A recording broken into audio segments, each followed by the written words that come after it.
चुनाव के समय आ गई बा। देखी हमेशा खानी हम फिर रउआ लगे आई बनी और क्षेत्र के जनता पर बहुत प्रभाव बा और राउर कृपा हमेशा हमरा पर रहल बा।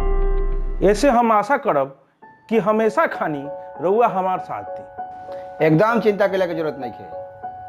हम हमारा गांव के लोग रउआ साथे बा, लेकिन एगो बात याद रखें रउआ, वादा करके भुला जाइले। ई काम पर ध्यान रखे के भाई। एह बेर हमरा के जिताई और रउआ जहां कहे ओजा हम रउआ संगे खड़ा रह आ जौन भी आशा रउआ हमरा से कइले बानी हम सब निभाए। बस आपन आपन क्षेत्र के ध्यान हमरा पर बनौले रखी। ओकर चिंता कैला के जरूरत नहीं है। हम रउआ साथे बानी, हमारा क्षेत्र के लोग रउआ साथे बा। बहुत बहुत धन्यवाद। प्रणाम। प्रणाम।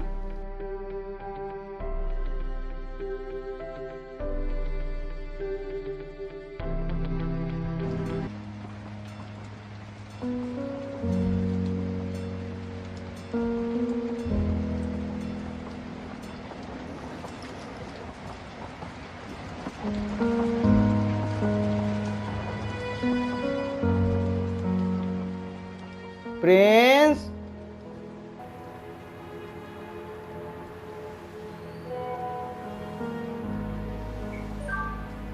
ए प्रिंस,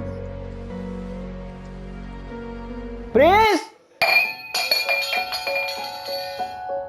जी बाबूजी। अरे का ई मोबाइल से के चक्कर में लगल बड़ा? तारा तनको याद नहीं है कि तारा आज बहिन रश्मि आवेला बिया। ऊ हमरा से कहले रहली कि हम अपन जन्मदिन यही जा मनाए आ वो दिने राखियो बा। ऊ तारा के राखी भी बांधी है। जा जा ओकरा के ले आओ। आ सुन, तू अपन गाड़ी जौन काल किनले बड़ा जी उहे लेके जइह, तनी ओकरा अच्छा लागी। लेकिन हमार गाड़ी तो हमार दोस्त लेके गइल बा भोरही से। अच्छा तो छोड़ो, हमार गाड़ी बढ़ ले बा, जा लेके जाऊ है।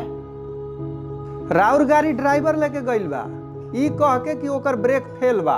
ओहो, तो तू ऐसा कर, स्टेशन चल जा, केहू के गाड़ी लेके चल जाना, तो भाड़ा कर लिया कोनो गाड़ी। तू लेके जइबा नु तो ओकरा बहुत खुशी मिली। रश्मि कोनो लड़का बिया का जे ओकरा के ले आवे जाए के पड़ी? ऊ वजह से ऑटो या टैक्सी भाड़ा करके चल आई। रउरा टेंशन मत ली, जाए रउरा आराम करी। तोरा शर्म नहीं खेला करती बात कहे में? घर में गाड़ी रहते हुए आए घर के लड़की ऑटो में आई, टेम्पू पर आई। तो ठीक बा, रउरे जाई, हम ना जाई, हमरा ढेर काम बा। तोरा अपना बहन के तुमको फिक्र नहीं के?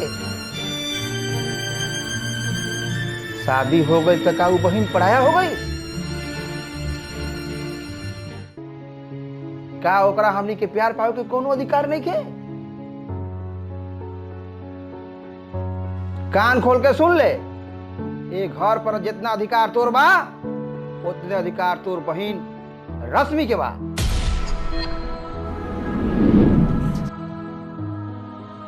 कोनो बेटी या बहन नैहर से चल जाले तो ऊ पराया ना हो जाले।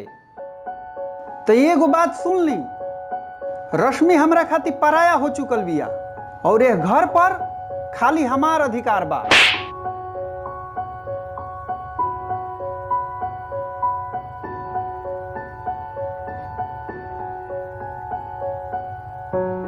रउरा तनिको शर्म लागता कि ना? बताई, जवान लइका पर हाथ उठावल जाला? तू सुन लू हो ना? का सुननी हो? यही का कहला सा? ई अपना बहन के पराया कहता। ई उहे बहन हिया जो एकरा से इज को दूर ना होत रहे, हर घड़ी एकरे ख्याल रखत रहे, अपन पॉकेट मनी बचा के एकरा खातिर कुछ ना कुछ खरीद के लिया होत रहे। हमरा दिन याद बा, विदाई के बेरा हमरी से ज्यादा एकरा से गिर जो होकर के उड़वत रहे, ओकरा बारे में ऐसा कहता। आज है बहन के ही पराया कहता, पराया।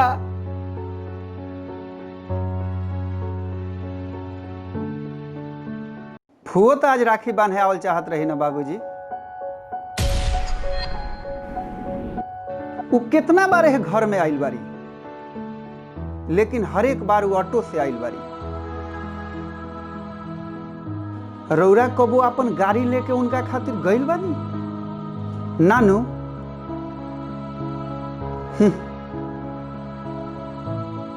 अरे मननी की आज तनी तंगी में बारी, बाकी उहो कबो अमीर रहली। रौरा के हमरा के यह घर के दिल खोल के मदद कैले बारी।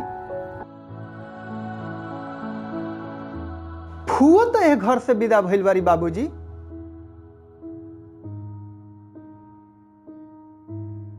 फिर रश्मि में अब फुआ में अंतर का बा?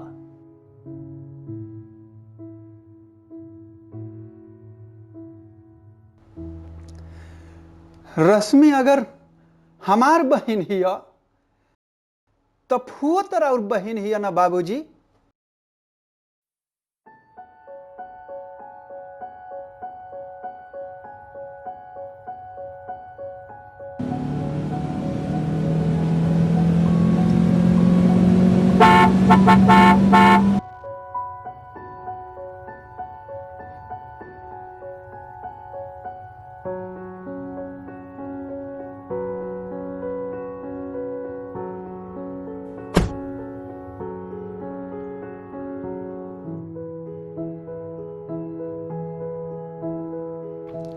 प्रणाम बाबूजी।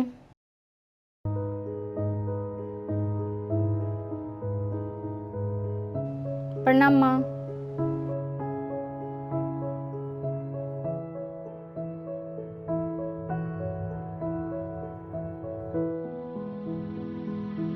का भेल बाबूजी? रौरा इतना उदास काहे बनी? का बताई बेटी, तहार भाई आज तारा बाप के बाप बन गई। का रे पगला, का करत रहेलिस? आ सुन ना, अब की बार जौन ते नया गाड़ी ले ले बड़ीस नू, वो गाड़ी बहुत अच्छा बा। हम तोरा दोस्त के पीछे बैठा के खुद ड्राइव करके आईनी है। आ ओकर जौन कलर बा नू, वो हमरा बहुत अच्छा लागल है। हैप्पी बर्थडे दीदी। ई नया गाड़ी नु हमरा तरफ से जन्मदिन के और राखी के बन्हाई के गिफ्ट है। सच्ची? हाँ। थैंक यू भाई।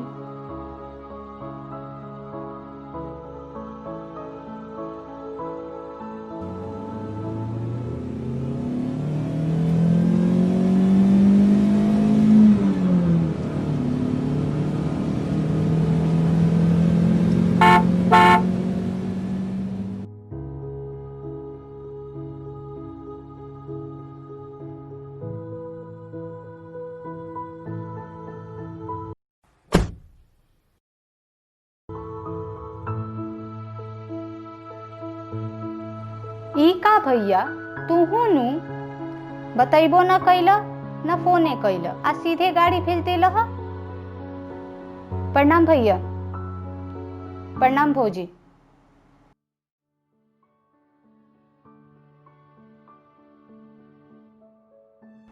जी अस बनल रहस। का भैया, अरे एगो फोन तो कह देले रहता, बढ़िया से तैयार होके अइती, बबुआ बबुनी सन खातिर कुछ लेके अइती। गाड़ी देखते जनलू भौजी, इतना मन खुश भइल ह कि भागल भागल जाके बैठ गई है गाड़ी में, जौन पहनले रहनी है उहे।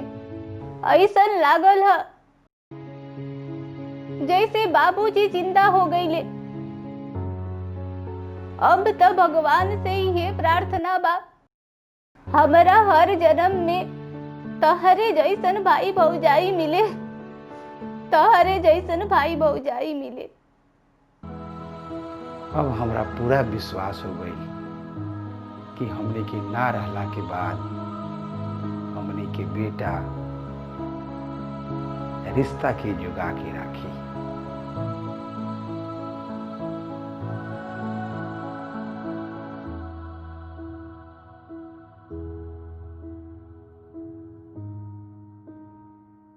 गले से हटाइए।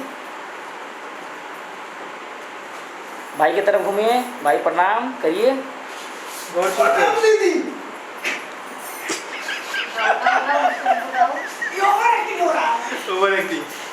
ये मेकिंग है।